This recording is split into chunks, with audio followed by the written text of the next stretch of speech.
The Committee to Defend Negro Leadership was organized in addition to committees all over the country for many victims of McCarthyism. She was deported to Britain.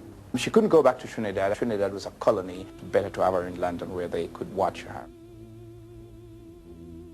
My husband and some of the party leaders went down to Southampton where the ship docked, and they came to my house in Putney. Well, we always ran open house, but not to the extent that it was when Claudia was there, because I hadn't had much contact with people in the black community, but they all knew about all these young black men and women would come to the house all hours. It was almost like partying on a sort of subdued level constantly, you know, because they were all very anxious to meet with Claudia. And because Claudia brought this very consciousness to us, why haven't you got any women? Because our committee at that time, I think about 12, 14 people, had one girl who sort of came from time to time. And we were yes, no, we had women, but they made the tea. But I wouldn't go as far as that. No, I don't think we were as bad as that. I think, in fact, we just lacked in having enough women to take an interest. We were the first of the post-war generation of immigrants. We were just getting people to get jobs. I remember going to Barclays Bank and trying to get a black girl a job there. And there was no chance. I mean, they wouldn't even consider it. But we got over that. Claudia came because of her more advanced experience in the United States. And she was now saying, because we now had busmen and working on the buses and things like that, and she said, you know, what about being made inspectors? Yes. Which we hadn't even foreseen, because we thought we'd achieved a hell of a lot by just getting a job in London Transport. Ms. Jones, why aren't West Indians applying to come to this country in any numbers? Well, I would say that the Commonwealth Immigrants Act has acted as a deterrent against their coming. And in fact, that was the intention of the act, which many of us considered a colour bar bill. Now, there was a good deal of ill feeling about this act when it was introduced. Has that ill feeling among West Indians died down?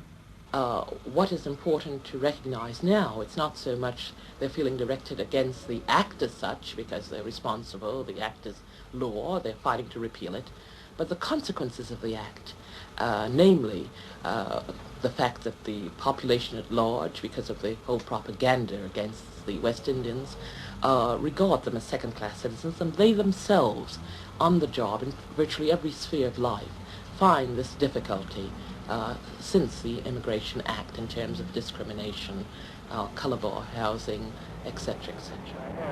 I've heard that you've got rooms going. And I haven't got a room, but I'm afraid I can't let you in. Beg your pardon? I can't let you in. I've got 14 English boys in here. 14 English boys? So you don't want... I can't mix. I'm ever so sorry, I wouldn't sell, but if I let you come in, all my boys would leave. If you let me come in? If I let you come in, all the other ones would go.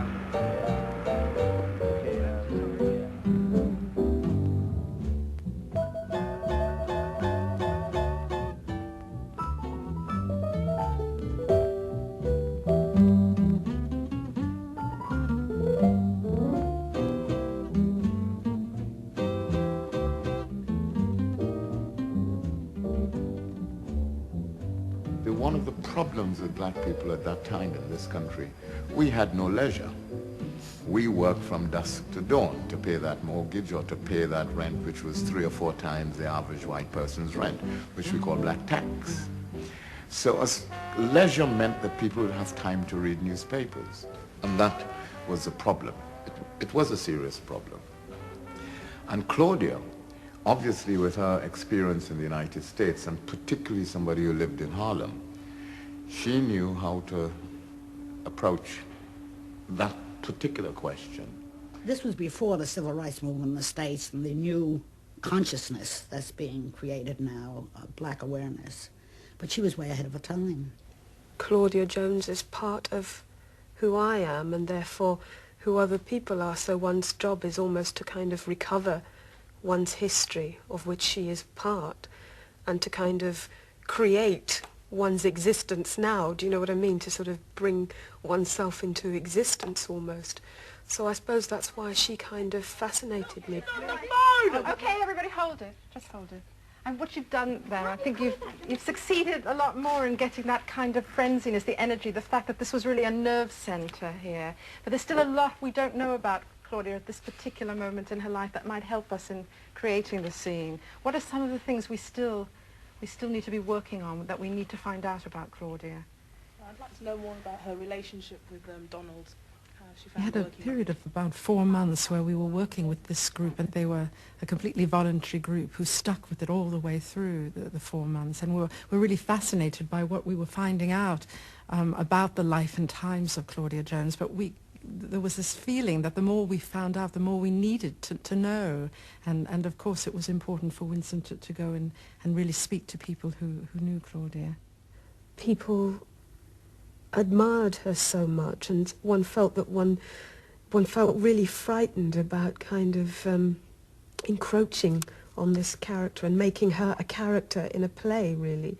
The kind of abiding image one has is of her being very strong and holding on to the things that she believed in and being almost ruthless, I suppose.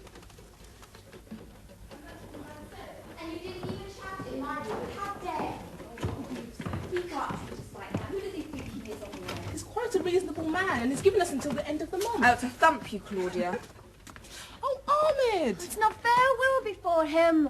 I thought you'd forgotten us. How could I? Everybody I meet seems to have your name on their lips. Well, you're building yourself quite an empire. We're slowly making headway. Why don't you visit us anymore, you old dog? Ned's always trying to get him to come round, but he's too good for us now. Look, let me sort out these people, and then we can have a lovely chat. Donald, can you get Ahmed some tea? Look, I didn't come here to indulge in any pleasant tea-time chit-chat. What do you want, Ahmed? Give me back my paper. I acquired the title Lock, Stock and Barrel. It's legal. The paper was my life. I'm not going to stand back and watch you just destroy it. Sit down, Ahmed. Calm Look, yourself. take your hands off me, Mr. Bus Conductor. I'm not going to be manhandled by a fool. I mean, look at you. You're all fools if you believe that this is to be our deliverance. Well, you found yourself a snug little niche here, haven't you? You all think you're a saint. I see through you. Look at how she reduces everything to the level of triviality. You think ordinary people's lives trivial? A child's ABC guide to politics. What's wrong with addressing people in the language they can understand? You avoid important issues. No disrespect, Ahmed, but that paper you edited was an insoluble conundrum. Bedlam in the streets. Black people afraid to leave their homes, even in daylight. And you respond with this. And what should I respond with? Florid panegyrics to the sanctity of Marxist theory? Turgid little articles about the concept of class. Look around you. Here, we barely belong to any class. There's little room in people's lives to reflect on your so-called issues. No, everything else in their lives is secondary to this one purpose: survival. Now, if you'll excuse me, I must see to these people. You take away my paper, my life, and now you try to dismiss me like a simpering schoolboy. Now, what can I do for you? Don't you dare turn your back on me! Let go of me, boy! At least 200 years of violence coursed through my veins. My grandmother died, poor and beaten, as did my mother. The US government held its fist to my face and beat me with it, leaving me for dead. Yet I'm still here alive. Why would I be afraid of you? There was a difference of opinion about the language you used, the way you wrote a newspaper, and the people whom you were focusing the newspaper on.